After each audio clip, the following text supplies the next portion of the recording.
هذه المقاومة محور المقاومة اليوم الجديد. He didn't say, he said مقاومة twice, but it's not in the, this is a fake over. مقاومة محور المقاومة اليوم. Oh, it's okay, yeah. الجديد فيه منذ سنوات طويلة، وهذا لازم نحفظه جميعا. هو يقاتل بغضب وبعقل، وعليهم أن ينتظروا، وعليهم أن ينتظروا الأيام والليالي والميدان. بالنسبة إلينا كما كنا نقول سابقا، الآن القرار في يد الميدان، والميدان هو الذي يعرف ظروفه وفرصه، ونحن نبحث عن رد حقيقي وليس عن رد شكلي، وعليهم أن ينتظروا، وعليهم أن ينتظروا الأيام والليالي والميدان. بالنسبة إلينا كما كنا نقول سابقا، الآن القرار في يد الميدان، والميدان هو الذي يعرف ظروفه كما بيحاول البعض يفلسف. نحن نبحث عن رد حقيقي وعن فرص حقيقية وعن رد مدروس جدا، وأكتفي بهذا المقدار. نحتفظ لأنفسنا بحق الرد في الزمان والمكان المناسب؟ لا أبدا، نحن سنرد، هذا محسوم.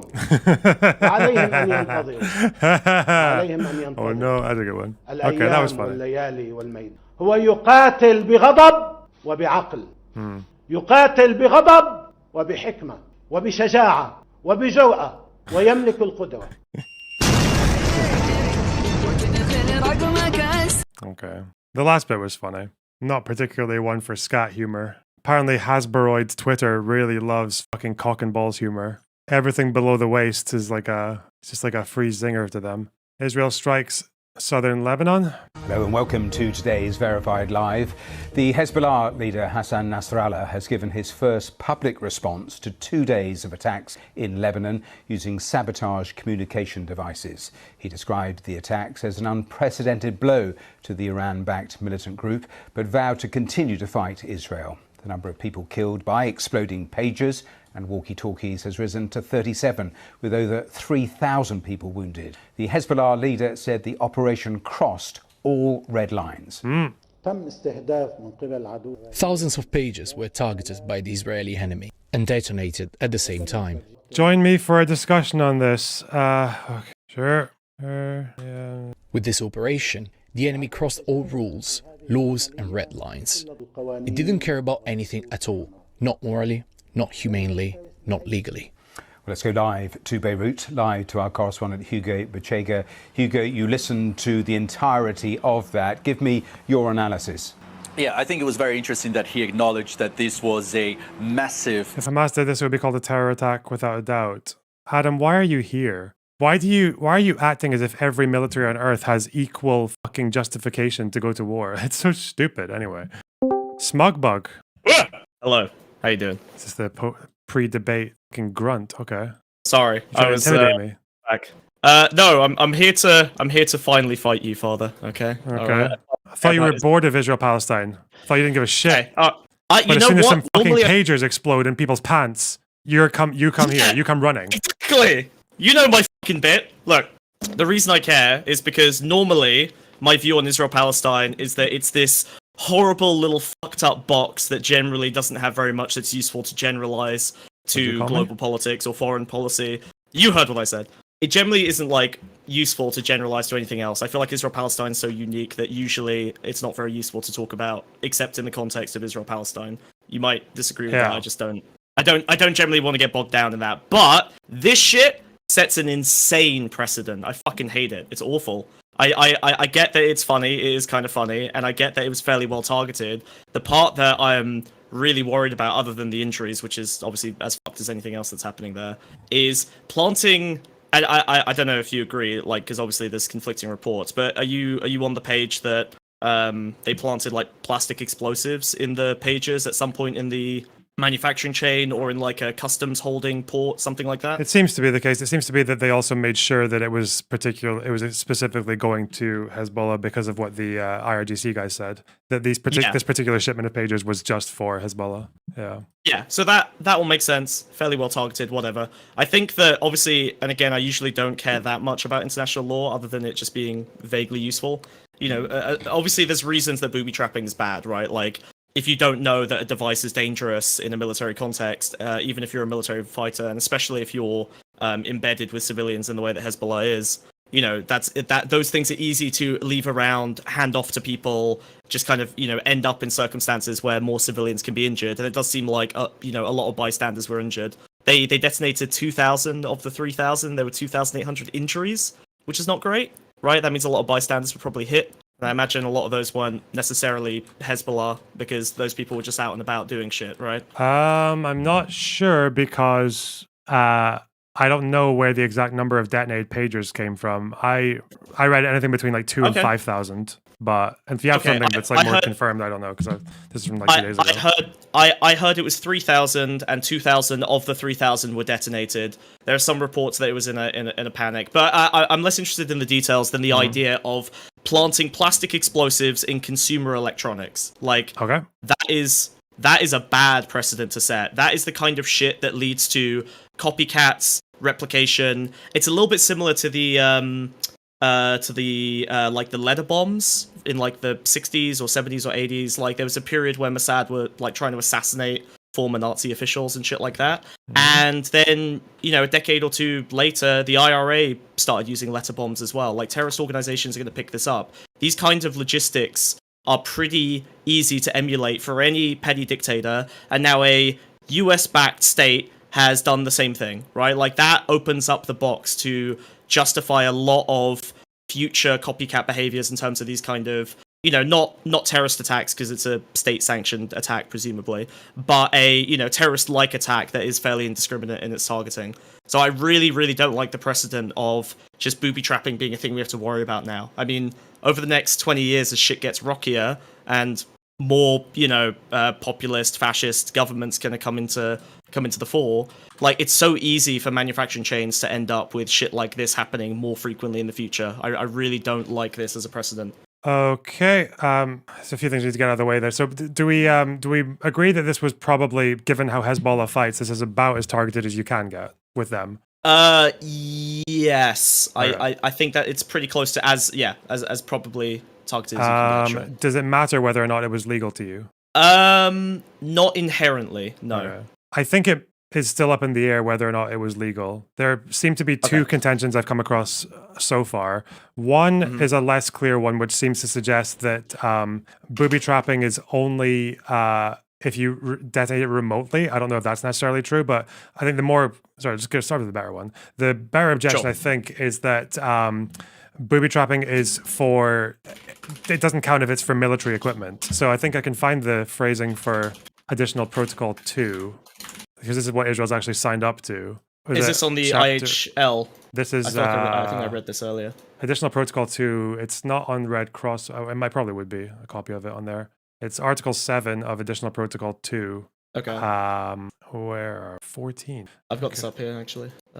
So, well, I mean, the relevant piece of that looks... Sorry, go ahead.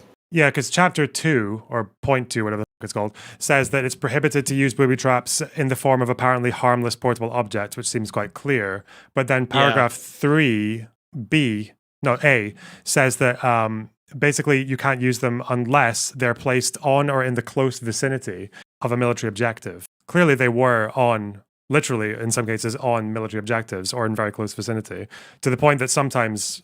Yeah, so that's why I don't know if this was necessarily illegal. I think I saw one article from Lieber that suggests that it might depend on how it was set off, as in whether or not it was remotely detonated or it was just like a random occurrence, but like it was set up to do a random occurrence, but I don't know. So there were two. I saw two conflicting theories on how the trigger worked. Either they were all triggered at once, or they were armed in such a way that the next activity of the pager, like the next time it updated or something, was what set it off. I mean, but that provision that you mentioned, the second measure, the second part of that says measures are taken to protect civilians from their effects. Right, like, so no, it's either or. So either. Okay, when they say placed on or in the close vicinity of a military objective, obviously civilians who are in the area they're still civilians, but they're going to be, I guess, they're going to come under what do you call it, like a proportionality test, because they're near militants. Military objective is a tough phrase there. Again, I'm interested in the legal arguments, insofar that lots of people smarter than me debated and argued about this and probably came to some fairly reasonable conclusions on most of international law.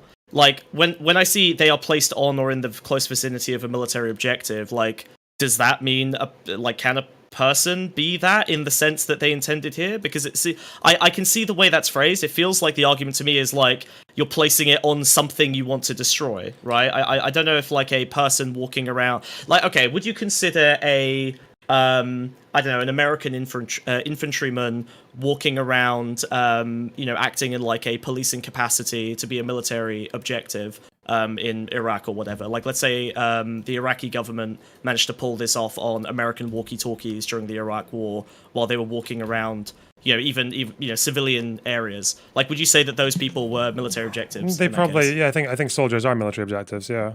Because like usually when we talk about military objectives, like taking out personnel is part of that, because the military they're obviously the people who eventually are going to fire weapons at you and shit. Yeah. Okay, fair enough. Then I mean, legally it might be covered by that. My concern is primarily with the precedent side of things. Yeah.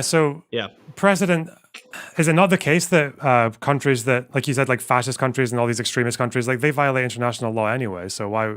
It's not like there's any precedent, like any country set a precedent for Russia to do what they're doing, or Hezbollah or Hamas to do what they do. They're not states, so the precedent's already been set by them. I do think that narratively, globally, like there are things that the sort of hegemonic powers do and things that the non-hegemonic powers do. And when the hegemonic powers conduct operations in a certain way, I think that makes it a lot easier for other groups to emulate them in that way. And I think Israel has to be seen as one of those powers. I think they have to be seen as one of the ones that basically does set precedents for what is broadly acceptable. Now, I'm not saying that America's going to emulate it, but I'm saying that smaller countries or state has done this, and that means that it's kind of entered the Overton window because one of these countries that defines what that Overton window looks like has now used that tactic. So first of all, blowing up people's communications is not new, right? Israel did this in 96 to the chief bomb maker of Hamas, the engineer or whatever he was called. They booby-trapped his phone, and it blew up when he was on the phone to his dad or something. Yeah, they've used explosive assassination as like a method for like 50 years. Yeah, but that's why I'm curious, because it's like either this precedent is being set for, it would only work if it was being set for otherwise lawful states, because the unlawful states and the unlawful organizations are going to do that anyway, unless you think this is like put it in the heads of Iran or Hamas to go and booby-trap Israeli phones or... Yeah, this has to be seen as materially different, right? Like the difference between a targeted assassination, which I would also say is usually not great, but can often be justified. Again, I don't care about the legality of it. Obviously, like an assassination of actually, I shouldn't talk about that here. Sorry, but I do think that the difference is interfering with like a consumer production chain to get explosives into thousands of consumer products, which are not inherently a military object and not inherently any kind of military device, even if they're used as such a device.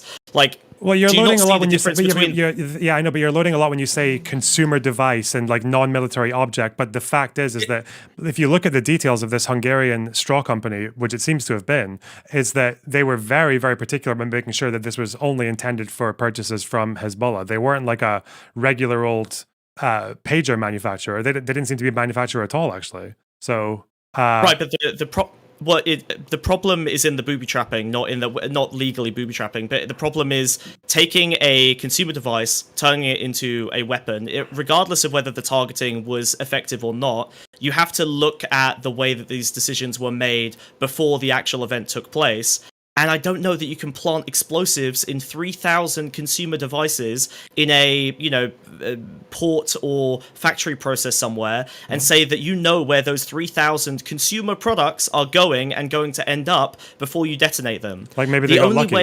I think they probably did get fairly lucky. I mean, that could have been a lot worse, right? Like, there are a million ways in which this could have gone horribly wrong. Like, 2,000 explosives going off in an uncontrolled way, other than the timing, is insane, right? Like, you could literally 500 of those could have been given to, I don't know, Hezbollah, who does have ties to local civilian infrastructure, could easily have just said, hey, we've got 500 too many, let's hand these over to the hospitals that need them. Like, there is some crazy shit that could have gone down that didn't go down because they got lucky. There's no way they could have said that this was targeted to the extent it was.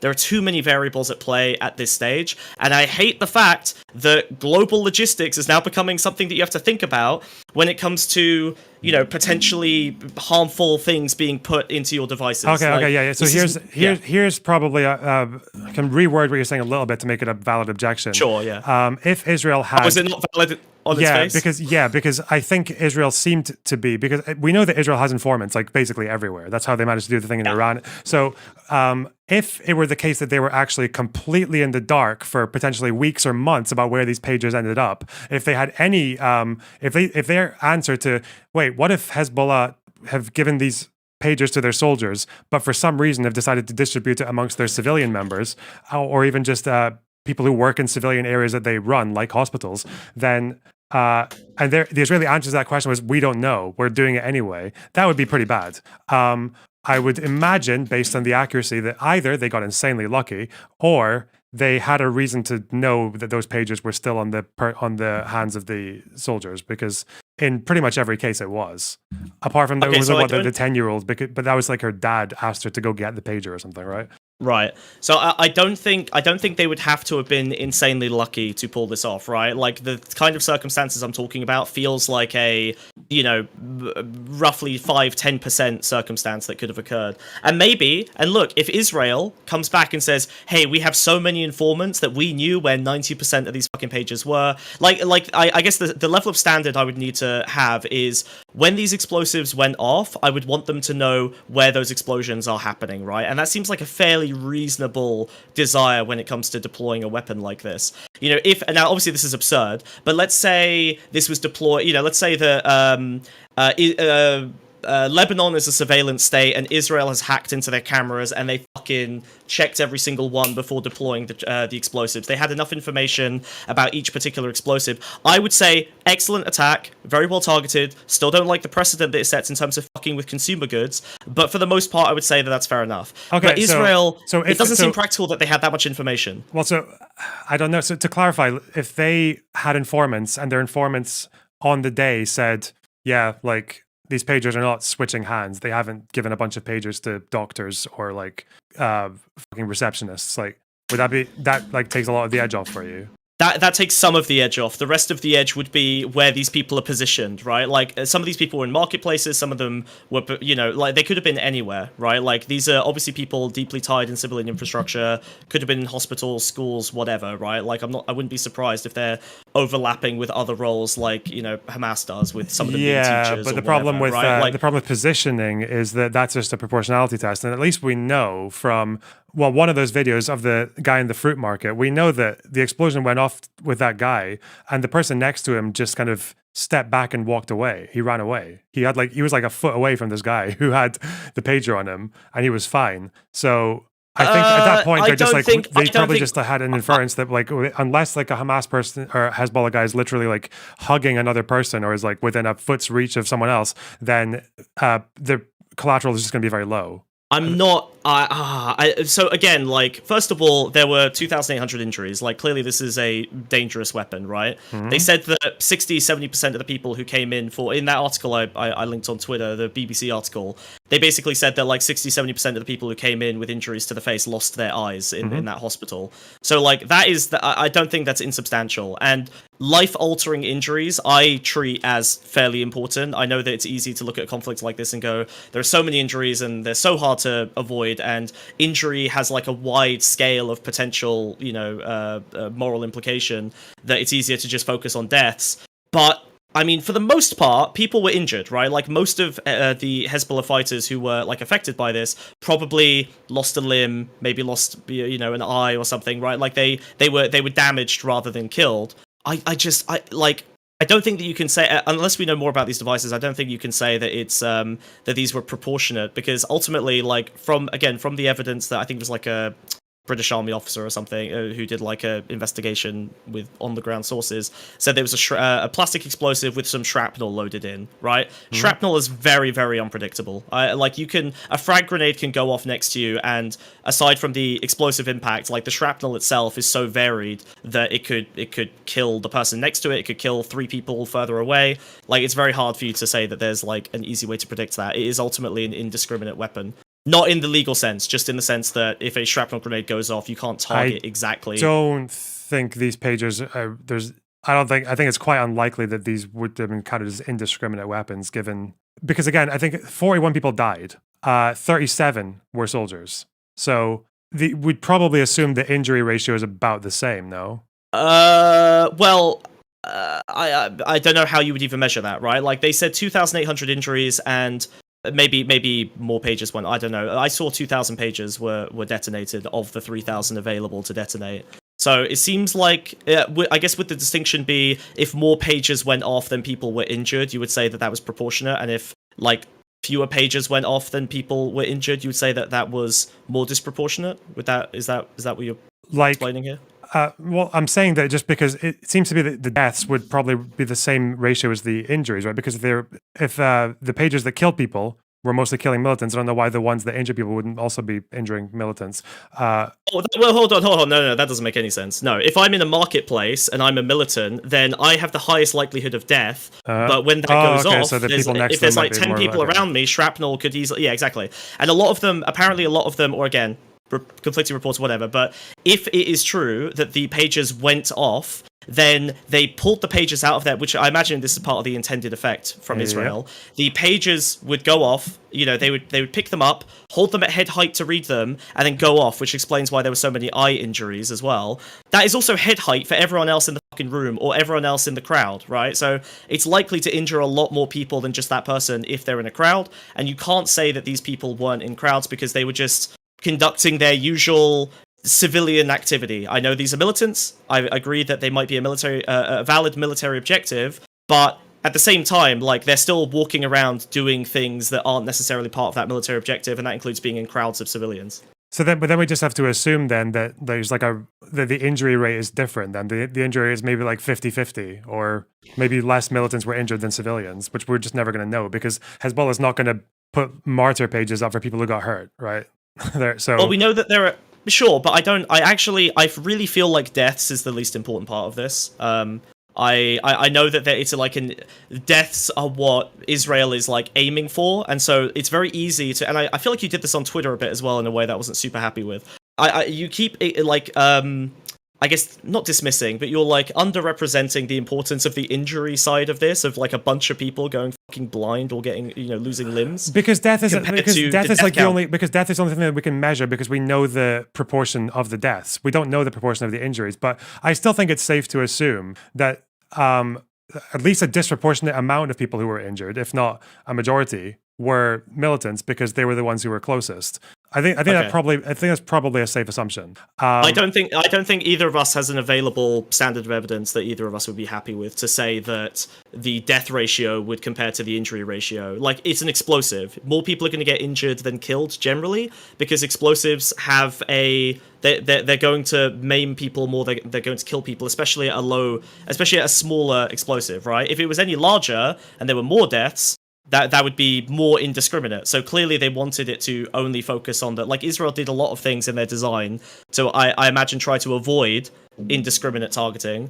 But at the same time, there's an inherent lack of discrimination in the position of where these explosives went off, right? This feels like I don't know, honestly, the closest thing I could compare it to, and you might hate me for saying this, is like a remotely detonated cluster munition. I mean, they set off 2,000 explosives at the same time without knowing where those explosives were going to be, right? Like, that is fairly well comparable to like a cluster bomb. So I don't know that you can really say that these... Also, like, there are a further 1,000 booby-trapped pages that aren't being directly tracked that have explosives in them. Do Hezbollah know where all of those pages are? Does Israel know where all of those pages are? Are they being tracked? Like, they just released 3,000 or however many, explosive-packed pages into the wild, detonated some of them. Now there's a bunch of unexploded explosives somewhere in Lebanon, right? Yeah, the problem is we have no idea if that's like a variable or not. Like, we have no idea what's happened. We can't really argue about that. Like, if it's the case that they had like a good reason to believe that those pages would just end up getting scattered amongst the general population or picked up by a bunch of fucking kids in a playground, then that's like... But we don't know anything about that. As far as we know with... You're right, we don't. That feels like a problem, right? The fact that there's no way to even hold anyone saying we don't know this. Because we're not like... I'm guessing Israeli intel isn't going to tell us fucking everything because maybe they like... But we don't know that they don't know, right? Okay, well, for this conversation, it's only relevant if the information that comes out ends up incompatible with one of our moral stances on this issue. So what would you need to see to say that this wasn't an acceptable move, right? Like, what intelligence standard should Israel have? Like, okay, so with that question, right? If Israel has no fucking clue where the pages are today, do you care? Yeah, that's a big problem. If there are 1,000 undetonated pagers that Israel just can't figure out where they went, that's like partly their fault. Yeah. Because if you're going to carry an operation like that, you should probably know where your booby-trapped items are going. Yeah. Okay. How do you expect them to be able to track them now that Hezbollah knows that there's like 1,000 pages out and about with explosives in them? Like, now it's on Hezbollah to try and recover the explosive pages and make sure that they don't injure anyone else, right? Mm-hmm. So they've just put the onus on their enemy to manage all of these booby-trapped devices, which, again, we don't know how or where they've been distributed other than amongst Hezbollah themselves. That is actually like a really, really difficult problem to solve. Yeah, we also don't know for a fact that there are 1,000. We actually don't even know for a fact that 1,000 pages were left unexploded, or that they were even the 1,000 remaining ones were even booby trapped at all. We just don't know. So, like, it's just this is a completely hypothetical situation we've got going on right now. No. This is actually. Oh, hold on. I need to make sure that this is clear. Like, whether the information might go one way or the other way, the point is we clearly have different moral stances on this. And if the information comes out later that suggests that, basically what I'm trying to understand is, what is your standard? And then when the information comes out in the future, will that hold to your standard, or will that push you past the standard that you've set today? Well, I'll give you a clearer standard then. Like, if the collateral damage is, like, for this is any potentially higher or less predictable than, say, like a hellfire on a Hezbollah militant or a bit of military infrastructure, then that would be enough. Because if they're doing things that they could actually just achieve more effectively with conventional weaponry, then why wouldn't they just do that? Because the fact is that this is 2,000. Well, this is the equivalent of like 2,000 hellfire. Right, hellfires are the ones that mainly are meant to target one individual, right, or like a car or something. I think a hellfire is probably a bit more damaging to its radius than the pagers seem to be. Maybe I've seen. I mean, if you're talking about the bladed ones, like the Blender missile, which I love, by the way, like, great, very, very genuinely, not sarcastic. Like, that is probably one of the more humane weapons. Like a hellfire can be up to like 45 kilograms. I don't. What? No. So the maybe I'm I believe there's a kind of hellfire missile that has the blades, right? It's the one that like chops you up, basically. Like, it's meant to hit the driver of a car and leave like other people not injured, but like killed. Yeah, it's like, I don't know what the exact scope is, but I've seen pictures of cars that have been hit by R9X. Thank you. Yes, the R9X. I'm talking about the blade missile, the sword missile. Like, that I think is what I would probably be comparing it to. But like 2,000 of those being deployed in this kind of way, like, it's just not feasible. I don't think you can really compare it, and I wouldn't really compare it to a missile, because ultimately, like, I don't think you should be. I don't think you can target 2,000 people in this way, in a way that isn't going to be in some ways indiscriminate. That's what I'm saying. Now, listen, if Israel come out tomorrow and say these however many, I don't know, 40 people, or I mean, I guess I would have to agree it was more like 2,000 people, were, these Hezbollah was planning like this large-scale operation in the next few weeks, and we had to act now in order to prevent this like further death that was happening, I could see the utilitarian case for it, and I would be, kind of a little bit more sympathetic. But the fact is, it seems like they did it in a panic because the operation had been, maybe they'd been discovered. And also, it seems like there wasn't really a necessary urgency to instantly, like, death note 2,000 people, right? Like, that didn't seem like it was absolutely required. And the fact that 40 people died and 2,000 or so were injured, I don't know what Israel was trying to do, but just maiming and injuring a bunch of people doesn't seem like it's usually meant to be the goal of like a military operation. I mean, so there's a few things it's achieving. One is that it's incapacitating. Yeah. So like a bunch of them had to get flown to fucking Iran to get their eyes fixed. So they're out of service. Yeah. It's also the fact that Hezbollah's war against Israel is like a war of attrition. So they're constantly firing at Israel. The next thing is that they are now completely fucking paranoid about communicating in any way possible, which obviously disrupts their ability to fire rockets at Israel. I would agree that it might it seems to make a lot more sense if it's the prelude to other action, which seems to be the case because they've moved up to the border now. But my only issue is that I think people are talking about this as if there is a way to deal with Hezbollah that doesn't involve endangering civilians. The only thing that you're really calculating morally is not how to avoid hurting any civilians, but it's how to hurt less. Because Hezbollah are disguised as civilians. Their identities are secret, even to Lebanese people generally, as Hezbollah militants. They often have second jobs and things like that. And they like their whole thing is like using civilian areas or even building civilian areas to have military infrastructure in them. right? Like the new cities that were built on the border after the '06 war. So that's the thing that people are missing. And it seems to be that with the information that we have about this strike, it's not unreasonable to think that this is about as precise as you could get. I mean, as precise as you could get. I don't know. I don't think so. Like, as precise as you could get in terms of the death ratio being better than a lot of Israel's previous death ratios, and fairly good and pretty damn good for these kind of asymmetrical conflicts. I agree, but I first of all, we don't have the information on the injury ratio, so I don't know if you can like say that that is that's at a standard of evidence where either of us could say one way or the other. Obviously, I think the easiest way for us to determine that would be on the pager count of that were detonated, which seems like something that could theoretically be more accurately estimated in the future. So, if according to your numbers, the pager count was what 2,000 pagers detonated and 2,700 injured, right? Is that right? Yeah. So that would mean 2,000. That's what the BBC said. So, like, I guess like the most like ham-fisted way of doing it would just be saying that 2,000 Hezbollah got injured and 750 civilians, right?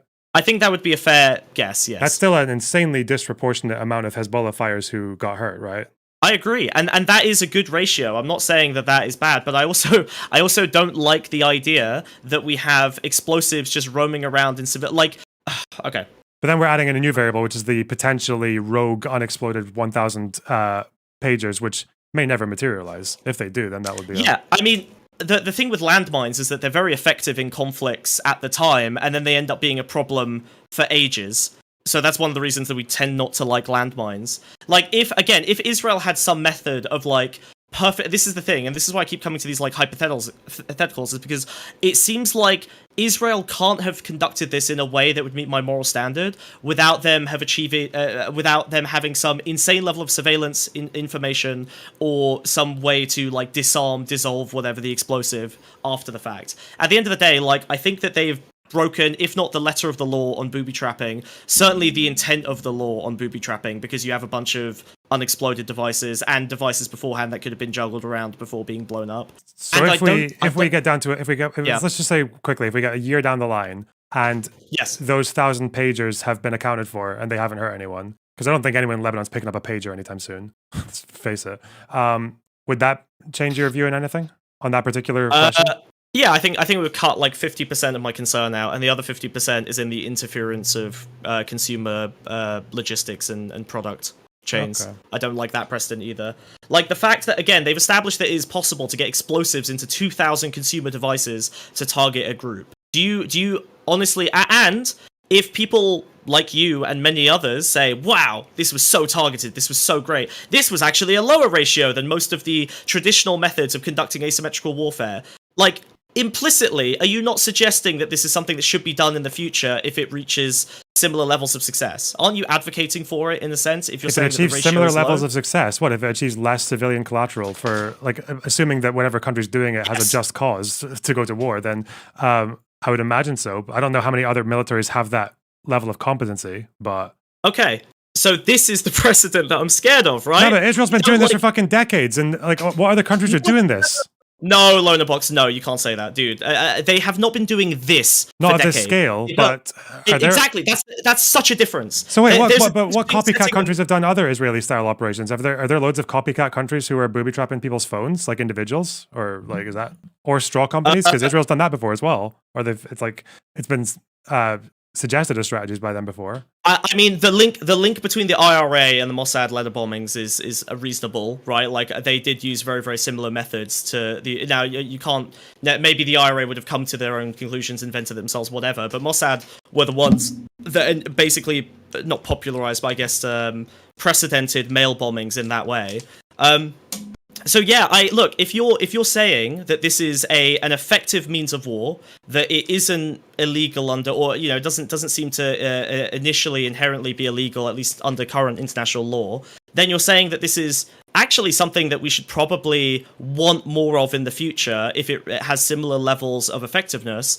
But my concern is that today, this one situation, yeah, maybe they did get lucky, but unless Israel is able to provide an overwhelming amount of evidence of the amount of information they had before deploying a weapon like this, I really don't think that you can expect future instances of this to go off as well as this. And even in this one, I'm pretty unhappy with the fact that a shitload of people got blinded. We don't even know what the ratios are. And it seems pretty fucking indiscriminate to just deploy 2,000 explosives out amongst the civilian population. Okay, so again, maybe being a bit coy here. So okay, if like Sure. within 10 years or 5 years, there's like a fucking big issue where countries like Ukraine or I don't know, like the fucking Emirati army or the Moroccans or whatever are like making up straw companies to send booby-trapped headsets to their opposing militaries, and they just end up all killing a bunch of fucking babushkas on their Zoom calls with their relatives, then yeah, that would be a problem. But I don't know if I would blame Israel for that, if I would just blame the country that did it badly. I don't know. That's an interesting question. Okay, what? Right. Okay, I wouldn't. Again, I'm not one of these like insane anti-Israel people.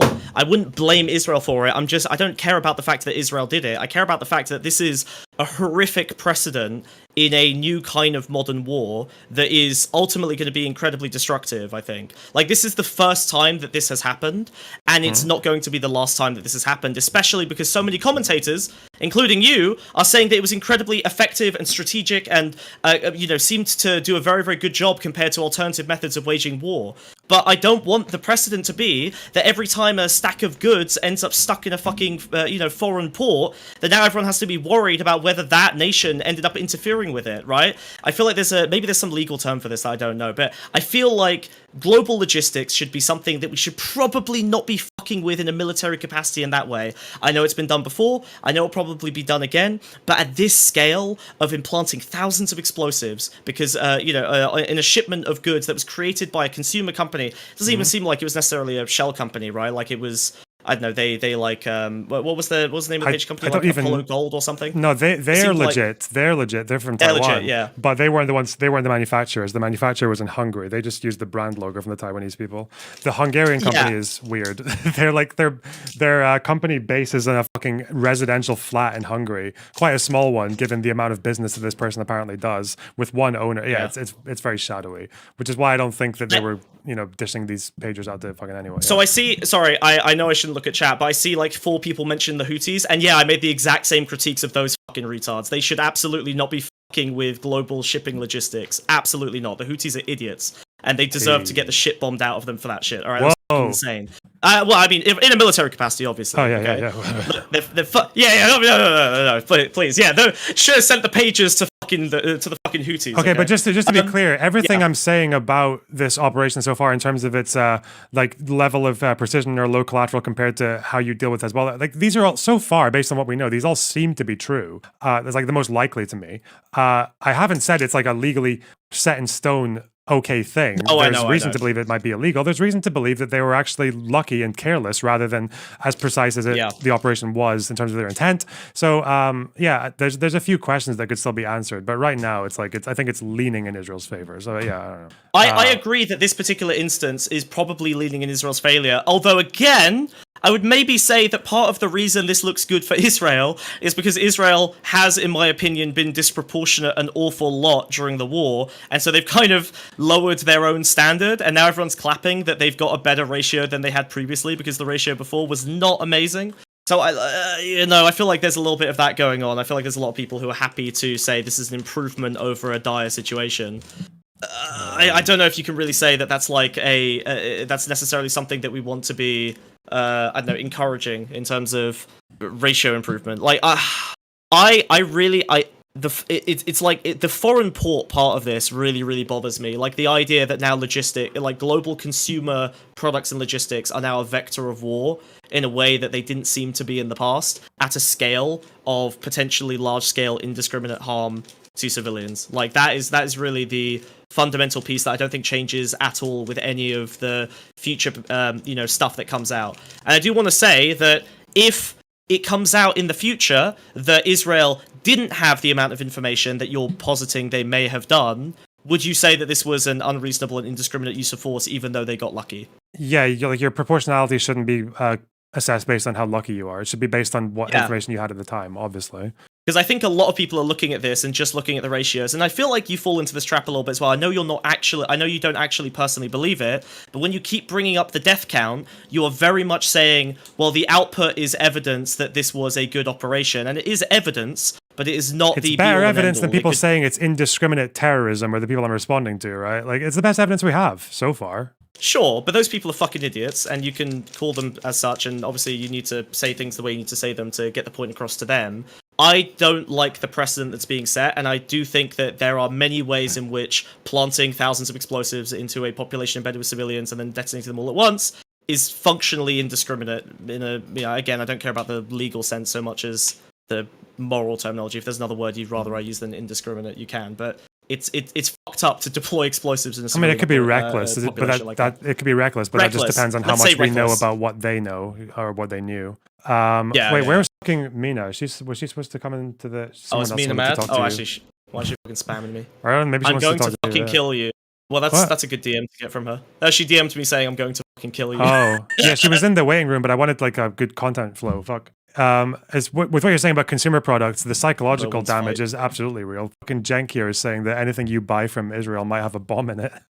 He thinks. He thinks there's exploding Sabra hummus in the fucking in Walmart now. Yeah. The radioactive Sabra. Yeah, that's going to be the next. Does he think Hezbollah bought this from an Israeli company? How fucking this is probably the lowest IQ tweet I've ever seen in my entire life. Anyway, Embo, it's weak ass shit. Embo, can you not join into this channel whenever you want? Oh shit! Wait, yeah, you're right. I just wanted to puns as well. God damn it! Even within this conflict, this could set some relatively dangerous like comparisons and tit for tat shit coming from Hamas. I mean, if you look at the exports of the West Bank, 80% of those are going into Israel. If a group like Hamas starts engaging in copycat behaviors like this, especially in a much more crude way, like lacing civilian goods with poison and going from. Why is he gone? Signal to Emma's phone, so he's. Oh, there we go. Jesus, damn it! Christ. I didn't get him. Okay, from my understanding, Palestinian militants in the West Bank have spent the last since 67 trying to get means into Israel to hurt Israelis. I think that's No, I'm fully aware. I just feel like I don't necessarily know if this is an avenue that's been explored or appropriately taken in the past. I know, especially in the States, there's been again, our entire FDA exists because people were poisoning Tylenol. There's a lot of really dangerous precedents with this hijacking of presumably safe goods for the purpose of harm. And I feel like if it becomes something that then enters even just a headspace of organizations involved in this conflict, these other organizations are not nearly as discriminate of Israel in any way, shape, or form. And if they even start attempting copycat attacks to this, it could be really, really fucking awful. And that is what properly scares me. But Hamas are terrorists, right? That's kind of the distinction here. They already do this kind of shit. The reason that this is bad is that a nation state has interfered with global logistics in a way that terrorists are very unlikely and able to do, right? At the end of the day, the danger here is, I think a state is way more able to do shit. For example, if they were stopped in the port, like one of the stories seems to suggest, that is something that really only a nation state is going to have the organizational capacity or even the legal framework to abuse customs or trading policy in order to hold goods for a few months, get them embedded with explosets, and then send them out and on to where they're going to end up, right? Terrorists don't usually get to do that. Iran exists as a state, Russia exists as states. They have wide networks of export partners and import partners, and both have shell organizations that exist outside of them engaging in more terroristic activity with their backing. I mean, it's not like a lot of these organizations don't have the capacity to do this sort of thing or don't have backers that do. I don't know. To me, it's just really worrying that these groups could then try to engage in copycat behavior that could, result in the mass death of people via poisoning or explosives in a much less discriminate manner than even exponentially so than Israel engaged in. In what way did this change that? Now I'm on the fucking other side. In what way did this change that for terrorist organizations? Because before, the only thing limited terrorist organizations wasn't really narratives or anything like that. It was very much just capability and capacity, right? I think it's that it put it in the international consciousness. It went from something that was maybe speculative or non-existent to something that was seen to have a real and concrete impact. Kingsman. Kingsman, the fucking dumb action movie, had like exploding phones. I mean, this was in the public consciousness. I don't think you can say that terrorists are going to look at Israel and go, "That's a great idea." Like, I think this has been an idea in action movies for forever. Did you know that the first people to use bombs in urban centers in Israel-Palestine was fucking the Irgun and Lehi in the Arab Revolt? There used to be an old Arab saying that was saying, "We learned bombings from the Jews. We learned about bombing from the Jews." So I don't know. Maybe in 10 years, Hamas will be like, we learned to poison the bell peppers imports from the Jews. I don't know. It's probably unlikely. I feel like they will do whatever they can to fuck with Israelis, but I don't know. I don't know. I feel like it could. It's definitely something that is in a speculative like phase right now, and that's the same sort of thing with any copycat type attack. It's just lingering in the back of my mind, and I worry that somebody like Russia, somebody like Iran, could do something similar with much worse outcomes, or even the groups they back, which are even less discriminate. Like it just I'm worried about Russia and Iran. I think that's fair. Look, I do feel like this is very comparable to the Houthis. This feels to me like in some ways an attack on global logistics infrastructure. Like, this has now turned global shipping and consumer products into an attack vector at a scale that they weren't anymore, right? Like, these old school assassinations, they were very much targeted in a way where it was like a singular device being targeted. Yes, now, it seems like the precedent is set that you can take a shipment of goods and turn them into fucking weapons. It's crazy. Yes. Right? And these are objectively... surgical thing to a broad thing. I think I got my point across. I'm going to get moving. Yeah, I think so. And these are objectively consumer products, right? Like, if you can buy the exact same fucking device on Amazon, it's a consumer product. And even if the military acquisition is there, the fact that these, and again, this is why booby trap laws are a thing, the fact that they are innocuous items with a set purpose that isn't purely for a military objective inherently means that there are a million ways these could have ended up in the hands, and maybe they did, we still don't have the information, but there are a million ways these could have ended up with doctors, schools, kids, whatever. Like, there's a lot of infrastructure that uses pagers anywhere mobile networks aren't reliable, or they need to last a lot longer, and I think that is a bad precedent to set for any device, including pagers. Okay, just to be clear, I don't think these pagers were available on Amazon, but otherwise, based on what we know now, it seems like this particular company was very specifically there to functioning in that capacity to get those pagers to Hezbollah. But sorry, can you say that again? They were targeted. Oh, as far as I know, these pagers were not available for public purchase, but I don't think you're saying that. You're just saying that might be the case in the future, or like for something similar. Yeah. In this case, right? Obviously that it was fairly when a nation state does something, a shittier nation state or a petty dictator is more likely to follow. I think that Copycat is something to be worried about, but I especially think it's something to be worried about when the hegemonic world powers have decided that something is valid. Now, I would be less worried about this if, I don't know, the American government came out and made a very strong statement about how this is fucked up and pursued Israel over international law or whatever. That would honestly make me feel a lot better about the situation, because then America isn't implicitly backing. But again, the thing that worries me the most is that even people like you, who are generally quite reasonable, are saying that this was effective, seems to have been, based on the information we have, effective, strategically relevant, tactically, whatever, a good ratio, a good outcome, an effective means of conducting asymmetrical warfare. And I really don't like the first. It might be, because the problem with Hezbollah is no one knows how to deal with Hezbollah, right? Israel knows that ground invasion is not getting rid of Hezbollah. They're not like Hamas, okay? They're fucking, imagine Hamas with no blockade for 25, 30 fucking years. No, of course, if you're going to defeat Hezbollah, sometimes you need to be fucking creative, that's the really difficult thing. Whilst also, as much as you can, not just harming regular old Shiites who live in those areas.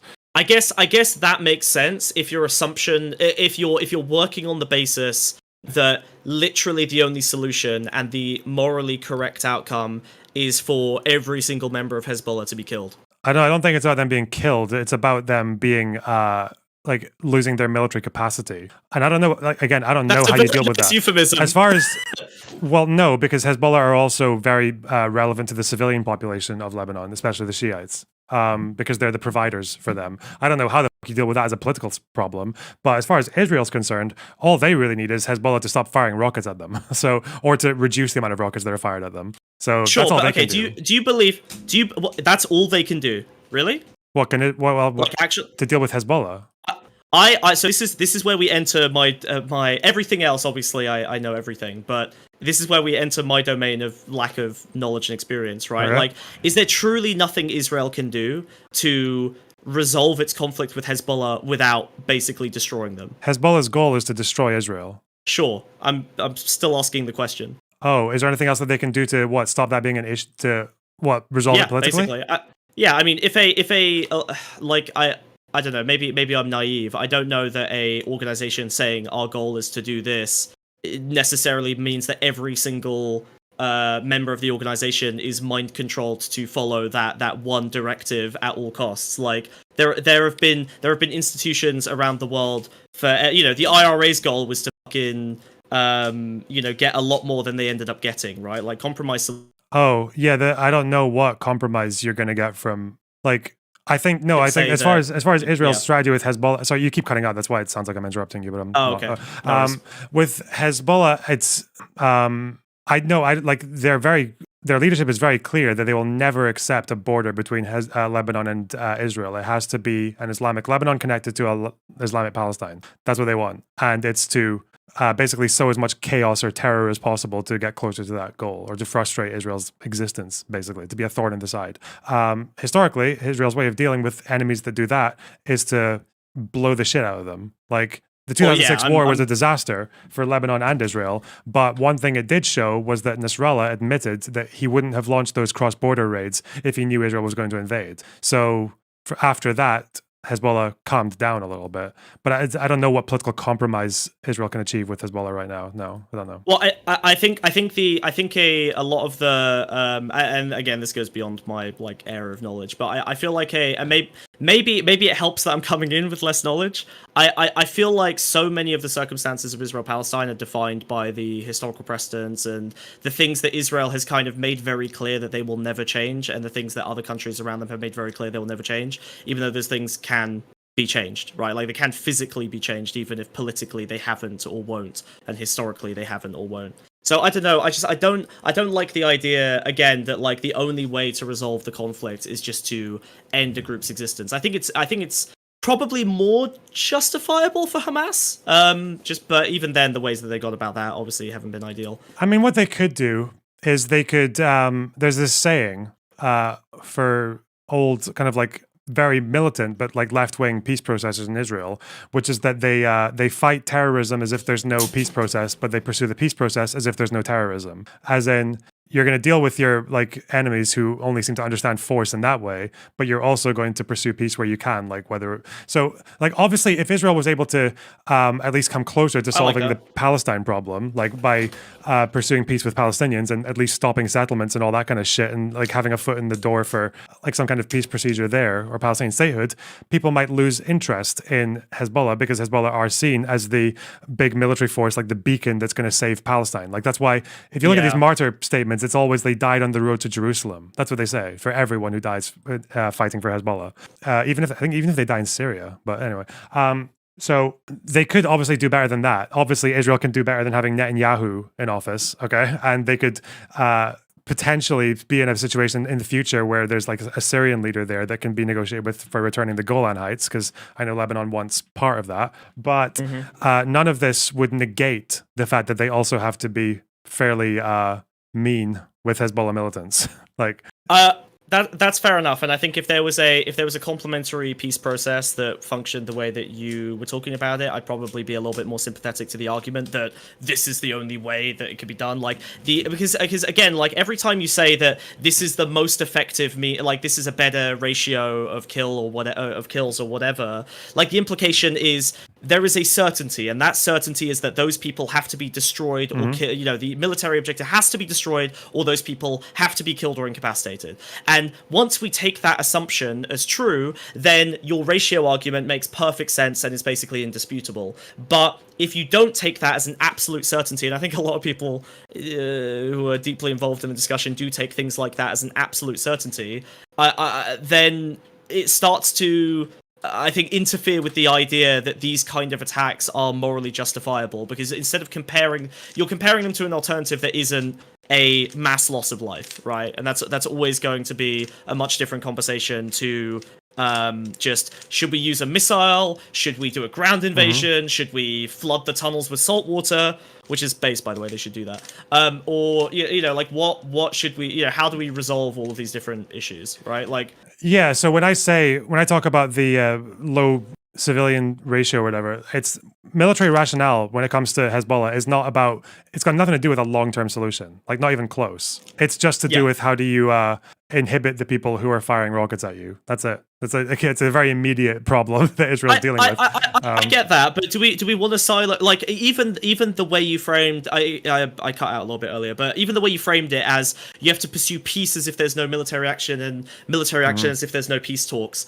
Even that seems very, very heavily siloed in a way that's probably unhelpful to both, right? Like, do you actually want to fuck up your peace talks with a attack that's extremely tactically advantageous, but is going to set you back when you're on the verge of a potential, agreement? Do you actually want to, conduct your peace talks as if the military viability of your enemy isn't a factor in the negotiations?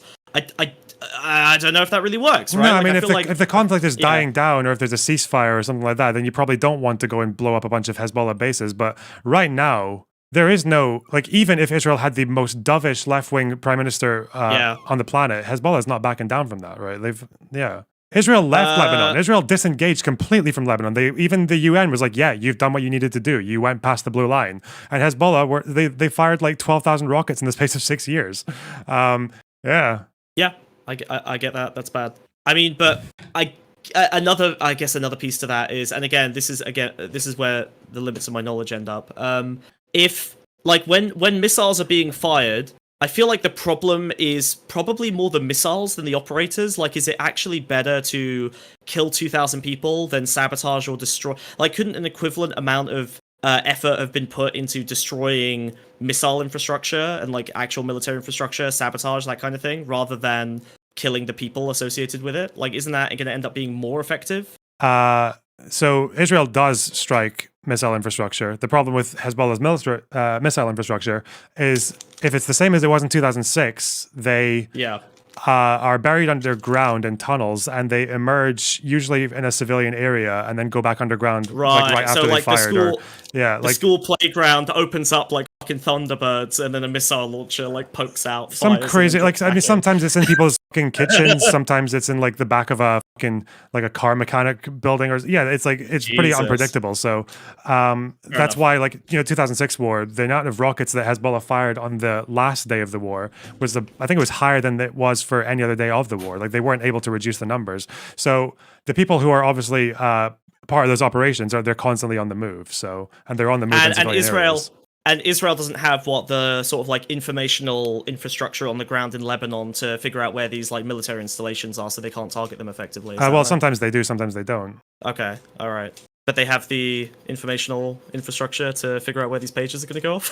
I don't think they knew exactly where the pages were going to go off. I think they probably had a good reason to believe they were still in the hands of militants. But that's not quite the same as knowing exactly where every single rocket strike is. Because if Hezbollah knows they have informants, then they're going to dish out their orders like very sparsely and like probably in a very like coded way, like so that it's not like as easily traceable. So yeah. Yeah, no, I know. I was being a little bit bad faith there, but I do think it is. I think it is. I know. I'm sorry. I had to do one. I do think it is important. I would guess that it is easier to figure out where a missile, launcher is, even if it's disguised, compared to like one of thousands of individuals that you're detonating a pager on simultaneously. So like I don't know. Like that still gives me the impression that they don't have enough resources on the ground to get the information that they need to have made sure that these pages wouldn't have gone off in a way that would be seen as indiscriminate. Okay. Do you have any other memes? New video out now on the Pond Scum podcast. You should go check it out. We look at Ryan Ruth's manifesto, which no one was talking about except us. We're the only ones. We found it. We discovered it, okay? No one's heard about it except us. Review, 1 star. Go check it out now. Love you guys. Bye. Bye-bye.